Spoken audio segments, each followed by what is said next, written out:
Hey everyone, Tu Lee here, one half of the China EVs and More duo.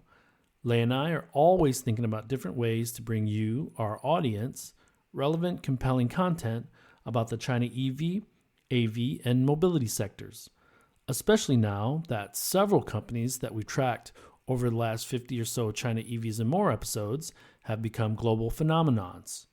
China EVs and More Max is where we bring you special content in the form of conversations we have with special guests from those sectors.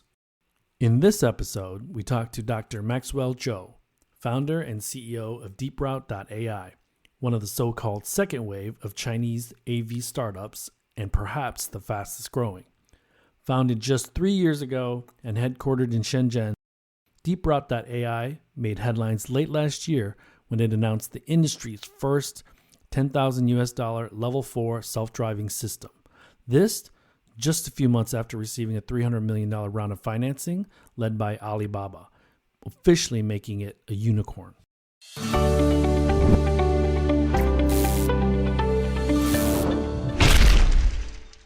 This is your co-host, Lei Xing. It's pretty amazing that for someone who's only in his 30s, Maxwell already has 2 AV startups under his belt and calls himself an old soldier in the AV space, having worked at prominent companies including DJI, Texas Instruments, and Baidu before founding Roadstar and DeepRoute. Tu and I caught up with Maxwell right before the Chinese New Year and asked him about his professional journey, the $10,000 equation, AV competition, Tesla, LiDAR, robotaxi commercialization timeline, and more. Here is our conversation with Maxwell.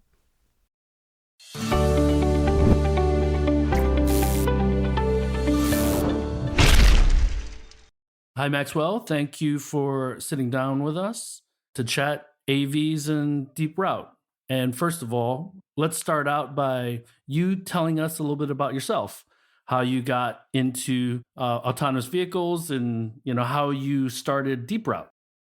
Yes, so I started with the robotics in very early stage. So like 10 years ago, there's no autonomous driving in the markets, right?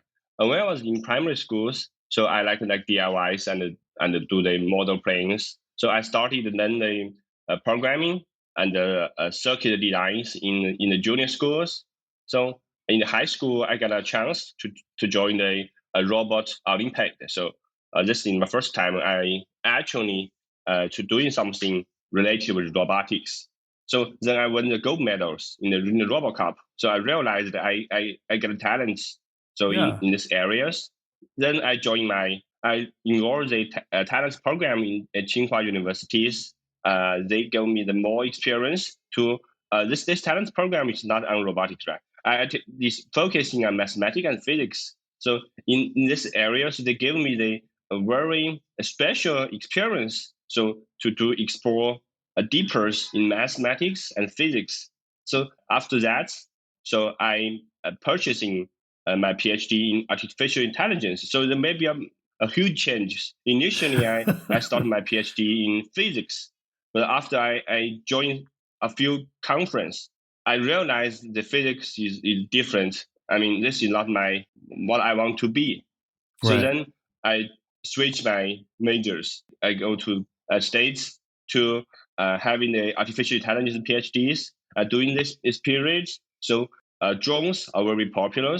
So I got a chance to join the DJI's developer challenges, and I won the first place. And during my PhDs, I was the co-PhD with Texas Instruments. So I working on the projects in the QB labs. And you see, especially there is the agricultural robots. So that's my the experience doing before I go into work. Then I finished my PhD degrees. I needed to facing what to do in the next step. So these are a couple of the choices. So the first choice is go to the DJIs. At that time the DJI is popular. It's back to the 2015s. That's very popular. But I believe the autonomous driving is the futures. So Sure. I choosing my offers between like the Waymo and Baidu's. I choose Baidu because they are the team starting from 0 to 1. You Right. Waymo, they are already in 100 to 10,000. So being there, you will learn less. So then I decided to go to the Baidu's, and then in a Bay Area office. So that's my first job. Then I leave the Baidu to start companies, right? The first company is the Roadstar, and this is DeepRoute is my second company. It founded in the 2019, and then right now DeepRoute is already 3 years old. Still a baby. Yes. To us, it's only 3 years old. Yes. Yeah. But for autonomous driving, I mean, I was the like old soldiers for the AV industry, especially in the L4 domains. Before the 2016, there's only Waymos in the world doing the autonomous driving, and Right. Baidu was the first teams besides the Waymos. So I have a very intensive experience in autonomous driving. Then I know a lot of people, and from my universities, my programs in Bay Areas. Then I found the group in Bay Areas, and then we relocated to Shenzhen. So how large is DeepRoute right now? How many employees in the U.S. versus Shenzhen? Right now we have 400 people right now, employers. Mostly in Bay technical? Area is roughly, most of them in technicals. In Bay Area is like 30 to 40. Okay. And I lived in Silicon Valley for almost 7 years, and I worked in Fremont for about 5 of them. So where exactly in Fremont is DeepRoute located? In Fremont, I would say near the W Hotel? you're very close to the Tesla. Very close, like 1 mile away. Yeah. Okay. Yeah. Okay. Yeah. So I drove by the Fremont factory almost every day to get to work. So cool. Very cool. And we're just going to get right to it. So can you help us? I think our listeners aren't sure how L4 is defined. So can you define what L4 means to DeepRoute and what it means to you? Are we talking point-to-point autonomous driving, or what are certain scenarios? When you're saying L4, how do you define that? In my opinion, for L4, it is in special domains, right? For example, in Fremont, the vehicle is able to from any point to any point, and without safety drivers. Maybe remote. Maybe you can have a remote access, but there is no safety drivers. That's the L4s. Because by the definition, so L4, L5, and the L1, 2, 3, that's total difference is if there's some accidents, who will make this responsible, right? L4, L5, the system will take this response. That's the difference. And by the technology side, L4, L5, their technical stack is different. But for example, the L4, L5, they are a centralized system. So for example, normally they will have a very powerful processors, maybe GPU, CPU based. But for the L2, L3, they are distributed system. For example, they have AEB functions. They will use the MCU to doing this. They have lane keeping functions. They are processors doing this. So they're different. In system, in hardware, they're different. But in functional, by safety, I already explained that, right? So there are different definitions. And for L4, L5 right now, so normally they will need HD map. These still are different. Unless you're Tesla. So they are Tesla without HD map. Yeah. So. Wow. Actually, maybe Tesla can eventually doing the L4, L5 without HD map, but it's very hard. By technology side, you have no prior information regarding the environment, right? That makes the technical challenge is more tougher. Right. Yep. So, Maxwell, a follow-up question on L4. Mobileye CEO Professor Shashua said at CES this year. You might have heard this. The end game for the auto industry is the consumer AV. What is DeepRoute's end game? And do you even believe the so-called consumer AV or personal AV that GM announced with L4 autonomy that you can buy actually exist, or do they even make sense? That's my question. Yes. For my views, I mean, the commercial AV that exists. So maybe the final ending is the robotaxis, because people, they don't need the personal AVs, right? They don't need the personal vehicles. They just use it as a subways, right? Use it as a public transport. Yeah, but in the middles, I believe the people, a bunch of people, maybe a lot of people, they will buy our AV cars right now. For example, like the Teslas, right? Maybe Tesla is not an L4 ready, maybe L2, but the people, they will buy it because we need a lot of road test mileage, like billions of miles mileage. So you cannot do this by only robotaxis. You will deploy your systems on the commercial AVs by shadow modes, by any modes. You need this data, right? You need billions of the data, tens of billions of the mileage data. So that's what we think is. That's the end games. So recently we just announced our production-ready L4 solutions. This total price for the AV kits is under $10,000. And all this hardware is meeting auto grade, using solid-state LiDARs, using the orange chips. Everything is auto grade. So announced in last year's November. It was December, right? December, right? December, yeah. So that and we I got to tell you, Maxwell, when that announcement came out, a lot of AV companies crapped their pants. Because, months before, it was Baidu saying they had hit 500,000 RMB, but you went way below 500,000 RMB, right? So, yeah, because all these people are using the mechanical LiDARs. Because mechanical LiDAR will give you very good quality point cloud, right? But for the solid state right now, they are very poor performance. But how you can use this cheap and poor performance sensors to achieve the same performance? That's by your algorithm. So we have advanced on the algorithm development, especially in the early sensor fusions. So I was almost in the first people in this industry to propose this method. So we have a bunch of experience to using the low price LiDARs and cameras that fuse together to achieve the best performance.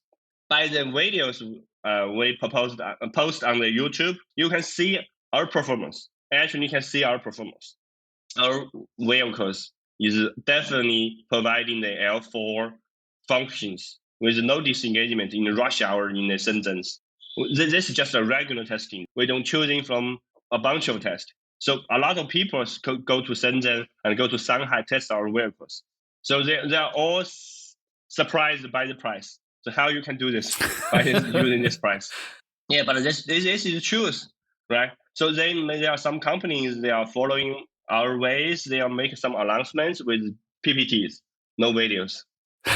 yes, or they edit the videos. So yeah, but so this is very, very tough to using such cheap sensors. So this sensor setup is designed for L2, right? But we can do L4.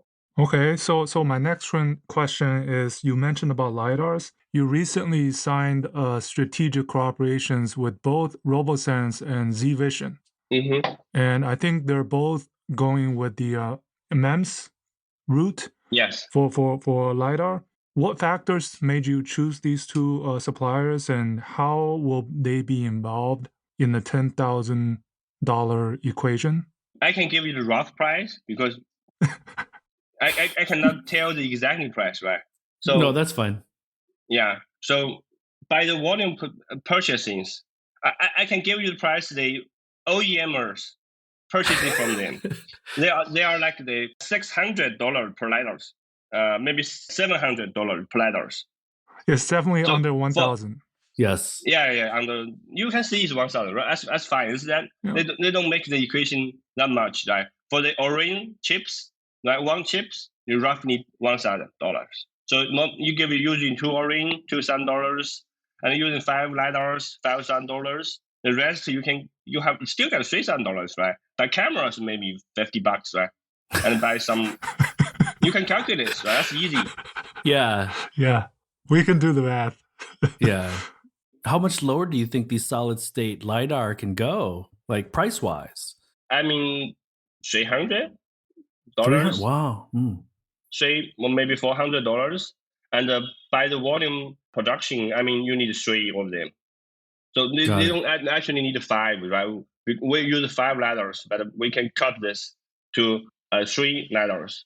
Maybe it only can do L3 functions, not L4, but it makes this price more competitive. So my question was on RoboSense and ZVision. Yep. How do they complement what you're doing? Because you now have two different suppliers. How are they differentiated?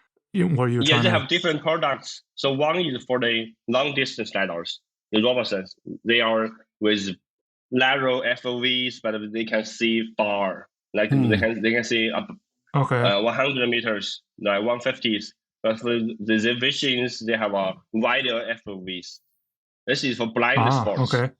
Yeah, that's the difference. So we mount it in different place. That is why we're choosing them. Yeah, there's no brainer on RoboSense because they've been all over the place recently. Yeah. Go ahead, too. But for do L4, L3, you need the LiDARs for the blind spot, right? Mm-hmm. Got you. So Maxwell, can you tell us a little bit more about DeepRoute, where your pilots are in China, what you guys are doing in the United States? If you guys have any pilots, do you have a license with DMV in California? Can you give us a little bit of background on some of the pilot programs you're running in China and the US, if you are?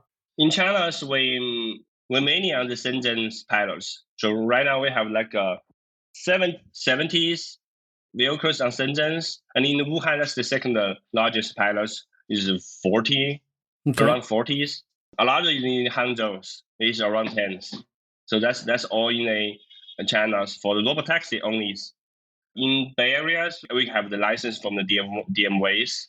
We have 3 or 4 vehicles totals. Okay. In 3 months, we do the road test. Yeah.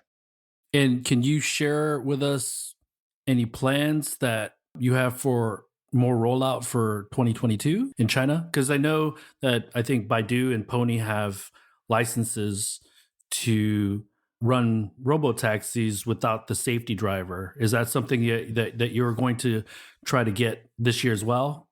I mean, this is the government's permits. So we have having this technology doing this. So for the cities we operate, they don't have the regulation policies for us.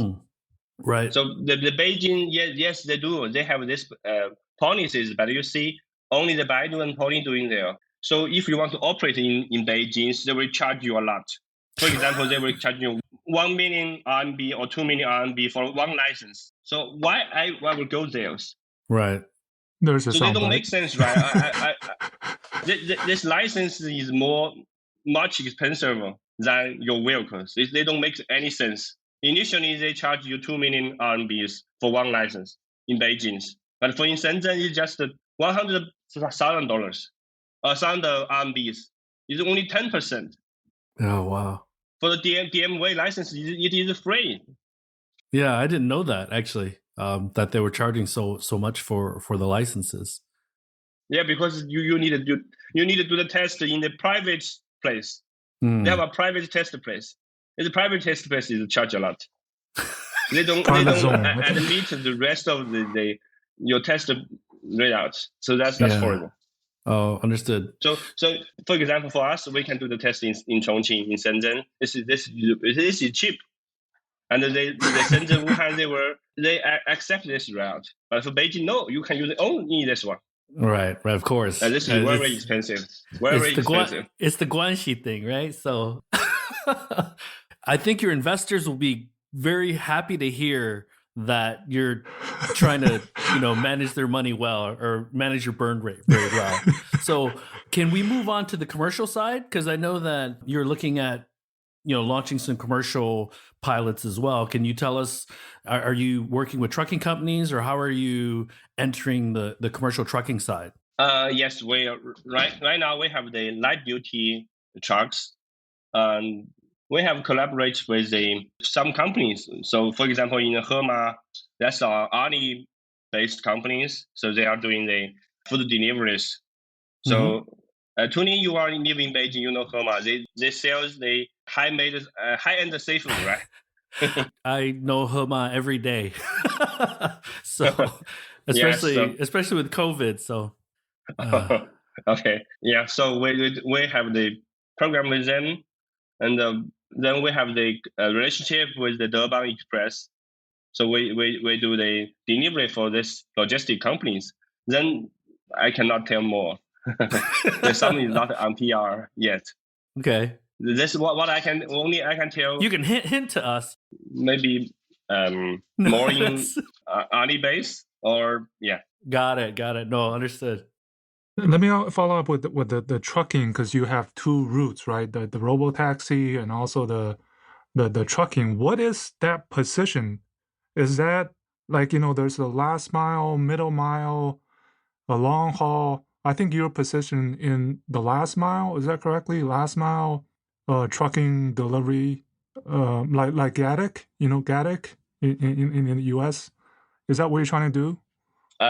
Like the UPS. I mean, UPS deliveries. So for the final deliveries, UPS, they will have a light duty truck. They deliver the packages for you.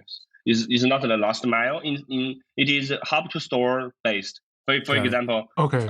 There is a central hub in the Californias, maybe in the San Fran Bay Areas totals, right? The Bay Area areas has a fleets to delivery to Fremont, delivery to the San Jose, Sunnyvale. This kind of hub to store scenarios. Hub to store. Okay, gotcha. Yeah. So I think it is like the Gatic. I think Gatic, yeah, maybe slightly different.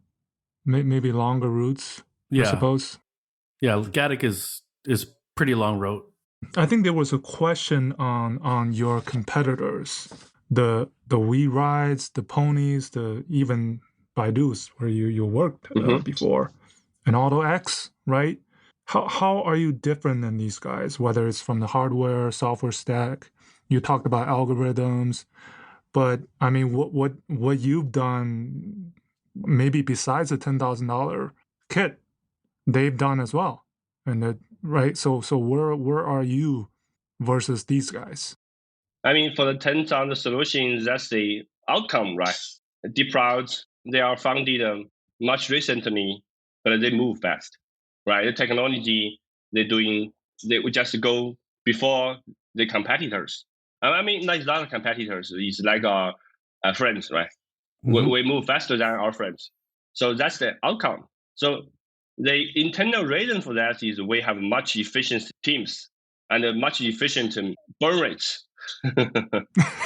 So we calculate. So recently we raised a lot of money. So we made not like the years before, but we still calculate any pennies. We're using this for achieve the best performance.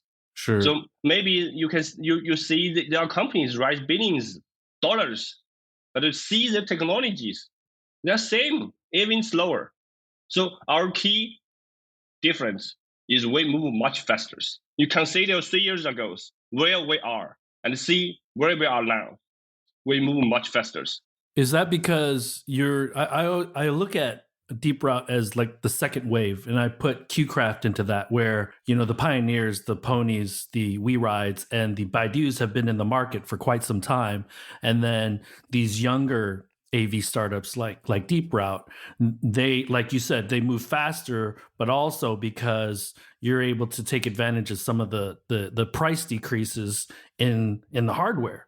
And so is that part of your advantage then, just being able to kind of piggyback off of some of the things that they've been able to accomplish? It's not that way. You can see there's a bunch of the second waves, right? But only the DeepRoute. So move to the good place. There are some special chemistries. For technology speaking, we're always needing these industries. For example, I was the first one to propose this to the early fusion methods. We bring a bunch of the benchmark, like the kitties. We have paper accepted by CVPR every year with 1 or 2 papers. And in the second wave, we are the first one having the machine learning inference engines teams. We are the first companies having these technologies. We know what's the futures and how we can plan our R&Ds. That's our others advantages, right? The people are following us, right? I mean, the first waves are following DeepRoute. That's the truth, right? Sure.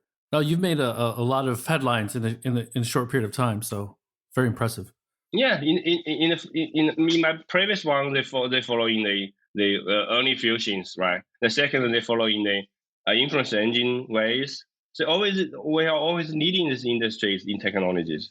That's also the reasons make us fast. Has a very clear end thinkings. So what's the end games, right? I can say I was almost the first guy to realize the end game must to be cheap better L4 solutions. So that's why we plans our technologies and the purchasing in earnest. Then eventually we having this 1,000 solutions. No other in the world having this, right? Exactly, they can running maybe some company has PPTs, but we are the only one can run the vehicles. So then I go back to the earlier question to kind of alluded to it, which is you talk about this cost side of it. Then the commercialization side of it, when do you see this, robotaxi being as ubiquitous as going out there to hail a Didi or a Uber like we're used to today, and they're all on public roads everywhere, point to point? When do you see that happening? I would say it happens you still need 4 to 6 years. So I can tell you my calculations and by DeepRoute methods, right? Today we have in the no-cost solutions less than $10,000, and it can achieve driverless capability in certain areas. And in the coming 2 years, this will in-depth collaborate with the automakers.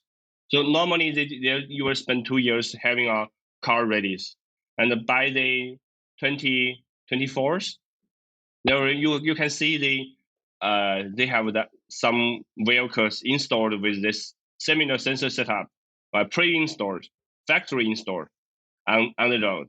And then you need data, right? You need at least 2 years data to convince the governments anyway to develop your program, your technology. This is second ways. You need at least 2 years. And then by the 2026, maybe this is earliest stage, you will see bunch of the vehicles on the road. I don't believe they 1 million, maybe 500,000 hardwares you can do the massive production. There's no ways, right? You cannot use money by this way. Even the Waymos, right? You know the Waymo's price, right? Yeah, it's very expensive. Yep. Even the Waymo have only 1,000 vehicles. It's too expensive by using the old methods. Yeah, I completely agree. Yeah, so the 2026, that's the earliest stage, because by the mass production is not impossible before the 2024s, and then you need until 2 years data to convince the governments to having the billions mileage data, right? This need times, and then you convincing the governments, they will allow you to do this. Okay.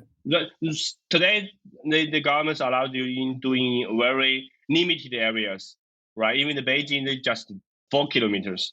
No. By walk, is less than 1 hour, right? Almost useless. Yeah. So then the follow-up question is, so looking back when you started maybe at Baidu or when you were at Roadstar and now DeepRoute, let's go back 5-6 years. 2015, 2016 was the fervor of the autonomous vehicles. What were your expectations then? Has it accelerated? You said 2026, or has it slowed? You definitely slow. So this is Slowed. much tougher than you expected because initially all people are going is needing by Waymo going to the runways. The Waymo said they can go directly to robotaxi, but you can see the Waymo only had 1,000 vehicles. It's too expensive. But Tesla tells you 1 billion is just 1 year, or 1 million vehicle is just 1 year you can sell, right? The price is the same. So anyway you need a lot of mileage, a lot of vehicles. Then to make the cost down, you having to overcome this. Yeah. So we are the first company to realize that. Back to the 2019, when we founded in the first days, I realized you have to do the mass production, but not by L2, right? Because L2 data is useless for the L4. You need a L4 solutions for mass productions. Then you can achieve the robotaxis. There's no second ways. So that brings up a great question, Maxwell. Do you see the automakers like an XPeng and a NIO and a Tesla as real competitors to DeepRoute because they're going to be able to get thousands of cars on the road? Tesla already, just last year, they sold almost 1 million cars, right? So just from a data standpoint, they're way ahead of everyone else, okay? So do you see a NIO or an XPeng becoming a viable competitor, or their autonomous driving system? Do you see that being competitive against the DeepRoute system? Right now, a lot, I would say. But in the futures, I would say right now they are using the L2 solutions, the different the architectures, different solutions. Maybe in the futures they want to explore their L4 algorithm. But I would say there are a lot of there's still gaps they need to catch up because they want to sell their cars. Their performance must meet in some certain levels. If your own algorithm is below that, you cannot sell your cars. So for some company, I mean, maybe there are some leading companies, Teslas, maybe for examples, they can do this, but not for all. For example, Tesla has a very good performance vehicles. Everyone wants to having these technologies. By honest, right? Everyone wants to have this technology. But go to the markets, you are ADA cars, and the Tesla is very smart cars. You are unable to sell your vehicles. You're having to using the third-party ones. And this definitely happening in most of the companies. Not all can do this, right? Do you ever see DeepRoute getting into vehicle manufacturing in order to get more cars on the road? No, we're not doing like some company want to make the cars. So we are collaborate with them, like co-pilots. Right. Okay. I mean, you don't have this resource. Maybe there's the capability to doing this. Like, why not co-pilots with them for the OEMs? The name you say in the previous questions, right? If they cannot doing the actually good algorithms, why not co-pilot with the some company like us? Yeah. So I was going to ask that you do work with partners like Dongfeng or Cao Mobility, right? Who will be on the operation side of it, and you don't want to be operating the fleets, right? You just want to provide the solutions. Is that correct? That's your. Maybe we have more. It's not PR yet. It's more powerful ones, but I cannot tell in today's interviews. This is years ago, right? But I can say it's by different ways, right? For example, this is commercial wise, so we don't do anything. But if this purpose is for robotaxis, we will do this together with them. So for some OEMs, they just want to sell cars. They don't want to do their operation, right? Sure. Right. It depends on the demands by our partners. So let's change gears a little bit. So Maxwell, can you tell us from a difficulty standpoint, what the difference between a robotaxi driving around in Fremont, California versus a robotaxi driving around in downtown Shenzhen at 6 o'clock in the evening? Like, how much more difficult is that? What is the vehicle looking at that it is not looking at or considering in California? That's lot different. So, for example, when I drive in Fremont, I will not see people on the road. Normally, they're only vehicles, right? Very few times you can see a cyclist. But in China, especially we operate in the CBD area in Shenzhen, there are a lot of the scooters, like the 快递小哥 or 美团, right? Uh-huh. There are a lot of them. They don't follow the traffic rules. They just buy random things on the road. So that's the most toughest thing compared to the Fremont. And it's total different. So the pedestrians and cyclists, that's total different. But for the vehicle size is very similar. So maybe in States, their driving average speed is about 1 kilometer per hour. But in China, so because of the traffic, you normally you cannot driving more than 60. Yes. Yeah, they have the different in different ways. When we're testing in Fremont, we're driving our vehicles in 60 or 70 miles. They were BUs. They will allow you to drive fast.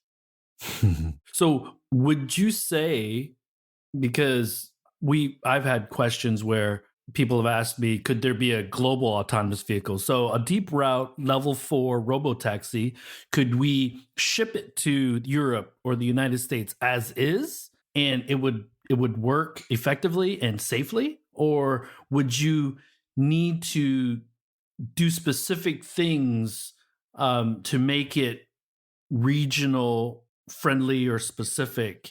Could there ever be a global autonomous vehicle, or would there always need to be certain considerations made because of the region that it's being used in?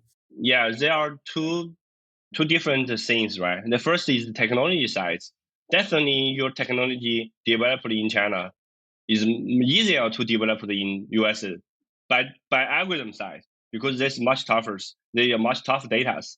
But still there are difference by the traffic rules. In Europe, there's some country driving left side, but China and the US drive right side, right? You need to change your traffic rules. But this is like a small modifications. They don't add in your difficulty in technology side, algorithm side. Then maybe you're adding more constraints. But it's easier for us. It is easier to deploy our technology to US.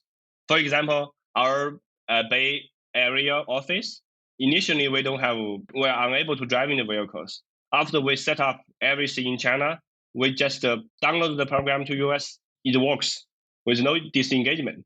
Maybe you need to stop at the stop sign. There are some certain scenarios you need to change that. Because in China, they don't have stop sign, right? But back to my first company, Lodestar, we first run the vehicle in Bay Areas. But then back to Shenzhen, no, you cannot run your vehicle in the algorithm in Shenzhen. Definitely no ways. No way. It's very painful. This is very interesting. Yeah, because we actually, in my experience, we're having the two things happens. In the Lodestar, is from Bay Areas to Shenzhen. No, it's not work. And in DeepRoute, set to China to Fremont, it works in few days. I have a question. What remains to be the 2 or 3 or 4 difficult scenarios or cases in your mind to be solved, whether it's DeepRoute or the robotaxi in general? There are very general ones, right? Like the double parkings.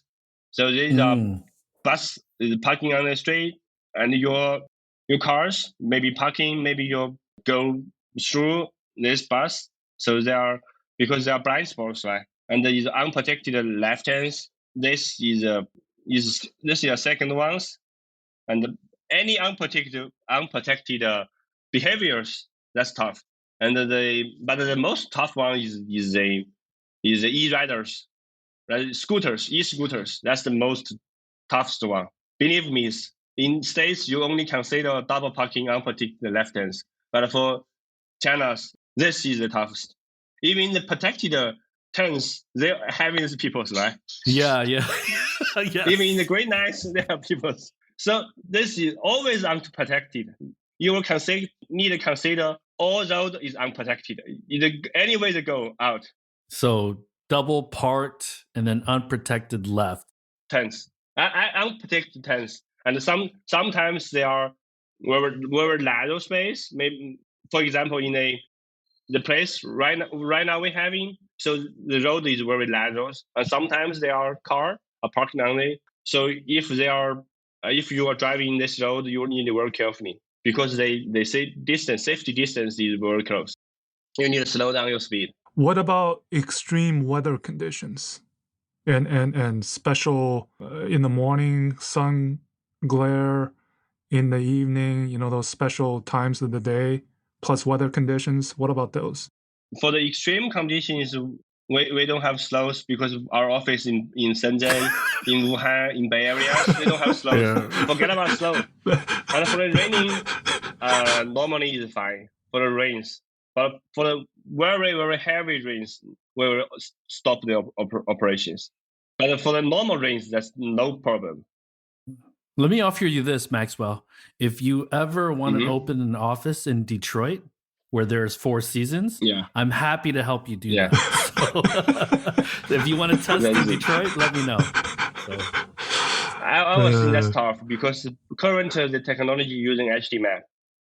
For the heavy slow, they change the terrains, right? You have for current solutions, if the terrain change, you don't know where you are. Right. Okay. That's tough, right? This is for the vision base, you cannot say for the name markers, right? For the localization, there is no landmarks to the compare. That's tough. I was saying for the heavy slow, definitely this will be a problem. Okay. Maybe you need data for the slow scenarios.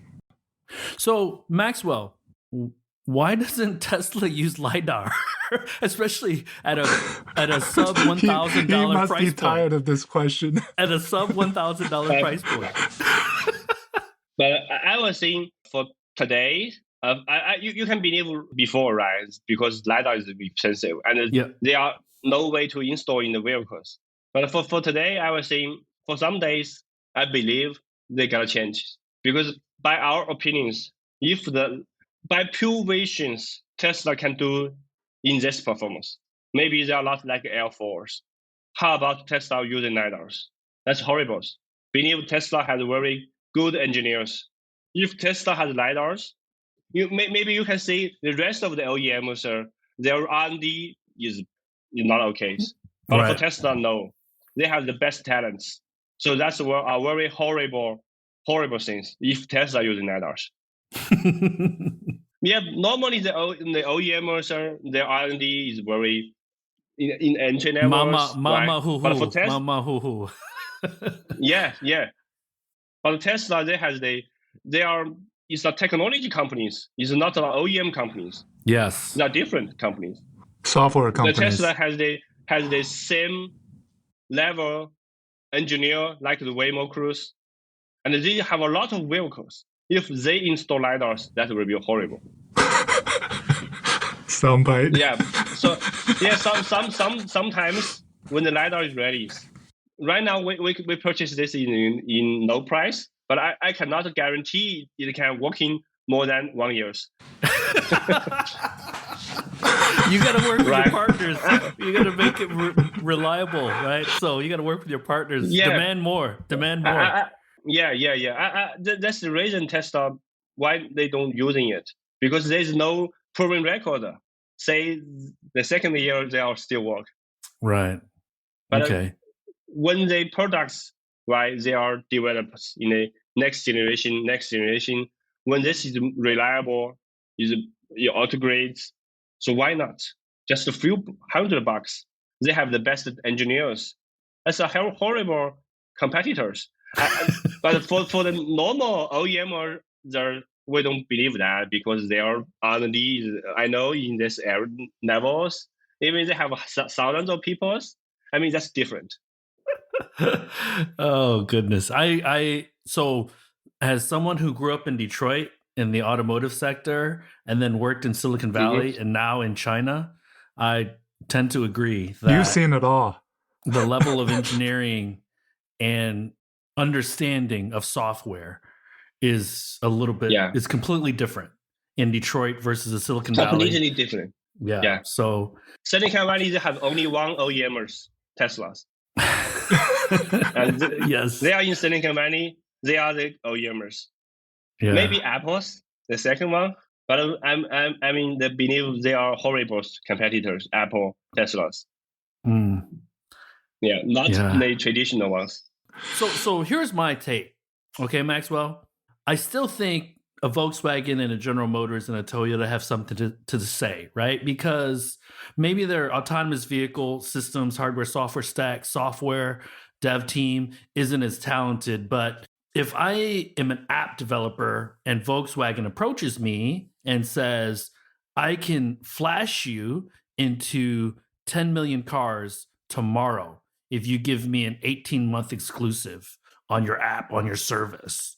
I think that's still pretty compelling, right? I'm not saying on autonomous vehicle stuff, but there's a place for the OEMs to still, there'll be a couple, 2 or 3 in the next 4 or 5 years that'll still be very, very competitive. But the rest of them really, really need to focus their efforts on probably 2 or 3 different things that they want to be really good at, right? So that's just my opinion. But Lei, do you have any final questions for Maxwell? No, I was just going to say that you, DeepRoute or whoever, you still need to depend on these automakers after all, right? To have these robotaxis. Yeah, I would say for the automakers, that's the collaborations for us, right? We are no capability to make cars. And for the automakers, collaborating with the startups. I mean, that's the options because our talent team says they are we have very good talent teams in software side, and then they can make cars. So I mean, this joint management will be good. Otherwise, all people lose. Only like Tesla, Apples, they win. And I must say, Maxwell, it's companies like DeepRoute that are making things. You're going even faster than the rest of the sector, which is so the automakers thought they had 10 years, 7 years. And, then companies like DeepRoute come online and now they go from 5, 7, 10 years to like 4 or 5, like you said. So this is concerning. And this is why they have to partner because they can't bring up a software development team and then train that team to compete with your team in a short period of time. So that's why they're going to be forced to partner. Most of them are anyways. So Maxwell, thank you for your time. And, you've got friends in Beijing and Massachusetts now, Maxwell. So we're definitely going to keep track of what's going on. And once you have these super secret announcements in 2022, we'll have a follow-up pod with you. Yes, thank you, guys.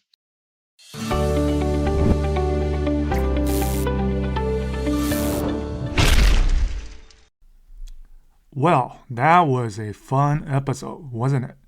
Lots of laughs. And just to clarify, when he said horrible about Tesla, what he meant was actually serious competition for DeepRoute and the rest of the AV industry. And what he meant by the RMB 1 million or 2 million is actually the testing cost that's expensive and not the license itself, which is free. I must say, Maxwell is the most interesting and entertaining guest we've ever had on the Max series so far. Jokes aside, I sense that there's both confidence and cautious optimism from Maxwell on his own company as well as the state of the AV industry. He was actually very specific when he said 2026 would be the year that we would really see robotaxis out on the streets in large scale, providing paid service to the general public, and gave compelling reasons why he thought so. One thing is certain, the cost of AVs will continue to fall as hardware and software that make up the system continue to democratize. Lei and I will be sharing more of our conversations with the men and women around the world, moving the EV, AV, and mobility sectors forward as part of this China EVs and More Max series. Some folks will be instantly recognizable, but some will just be people that are doing amazing things in the space that we think deserve to be highlighted. Don't worry though, Lei and I will continue to host our live weekly China EVs and More Twitter Spaces room that summarizes that week's most important news coming out of the China EV, AV, and mobility space. For those that can't catch the live show, you can find the China EVs and More pod on all major platforms or wherever you normally get your podcasts.